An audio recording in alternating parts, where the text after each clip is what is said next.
Assalamualaikum warahmatullahi wabarakatuh. Nama saya Ruqyatul Helmia dengan NIM 19111003 akan menjelaskan tentang gerak dan energi. Yang pertama tentang pengertian gerak. Gerak ialah istilah yang digunakan untuk menggambarkan perpindahan yang terjadi pada suatu benda terhadap benda lainnya. Suatu benda hanya dapat dikatakan bergerak apabila benda tersebut berpindah tempat ataupun berubah posisinya. Perpindahan tempat ataupun perubahan posisi sendiri biasanya dilihat menggunakan acuan tertentu. Jika sebuah benda tidak mengalami perubahan posisi terhadap benda acuan, maka benda tersebut tidak dapat dikatakan bergerak terhadap benda acuannya. Yang kedua tentang macam-macam gerak. 1. Gerak semu. Jenis gerak yang pertama adalah gerak semu. Gerak semu adalah gerak yang tidak benar-benar terjadi ataupun hanya gerakan semu belaka. 2. Gerak ganda. Jenis gerak yang kedua adalah gerak ganda. Gerak ganda merupakan gerak yang terjadi secara bersamaan pada dua atau lebih benda. 3. Gerak lurus. Jenis gerak yang ketiga adalah gerak lurus. Gerak lurus merupakan gerak yang terjadi melalui lintasan lurus ataupun garis lurus. Jenis gerak ini dapat dibagi menjadi dua macam gerak, yaitu gerak lurus beraturan. 2. Gerak lurus berubah beraturan. Gerak lurus beraturan merupakan gerak lurus yang terjadi dengan kecepatan yang konstan ataupun stabil, tidak berubah sama sekali.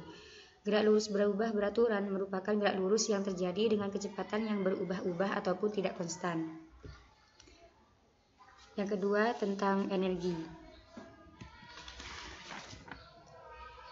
Energi adalah kemampuan melakukan kerja.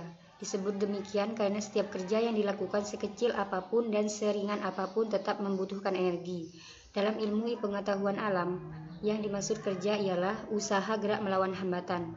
Seseorang yang mengangkat sebuah benda ke atas berarti melakukan usaha melawan gaya tarik bumi atau gravitasi. Usaha gerak melawan hambatan itulah kerja yang menggunakan tenaga atau energi. Energi dapat memindahkan materi dari satu tempat ke tempat yang lain.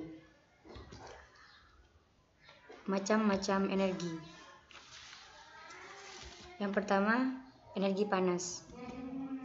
Energi panas adalah energi yang membuat benda dapat menghasilkan panas.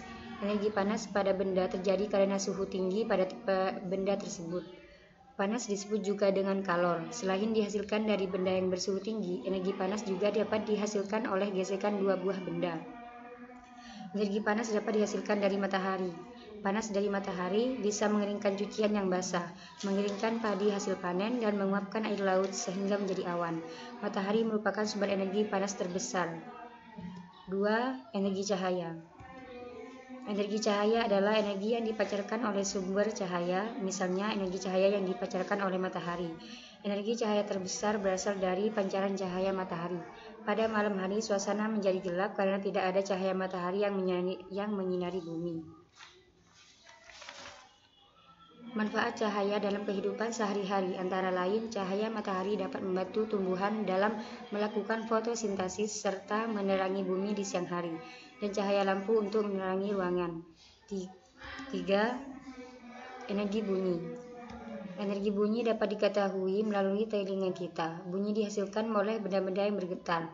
Bunyi yang dihasilkan oleh benda yang bergetar merambat melalui udara hingga terdengar oleh telinga kita. Makin kuat getarannya, makin besar pula energi bunyi yang dihasilkan oleh pita suara. Pengaruh energi bunyi dapat kita rasakan. Kita dapat mendengar bunyi alat musik dapat menghibur kita. Bunyi lonceng sekolah sebagai tanda masuk kelas. Suara juga merupakan bunyi. Kita dapat mendengar suara teman kita. 4. Energi angin. Udara yang bergerak disebut angin. Dapat terjadi karena perbedaan tekanan di suatu tempat dengan tempat yang lain. Perbedaan tekanan timbul disebabkan adanya perbedaan suhu. Perbedaan suhu terjadi karena perbedaan daya serap panas dari permukaan bumi, yaitu daratan dan laut.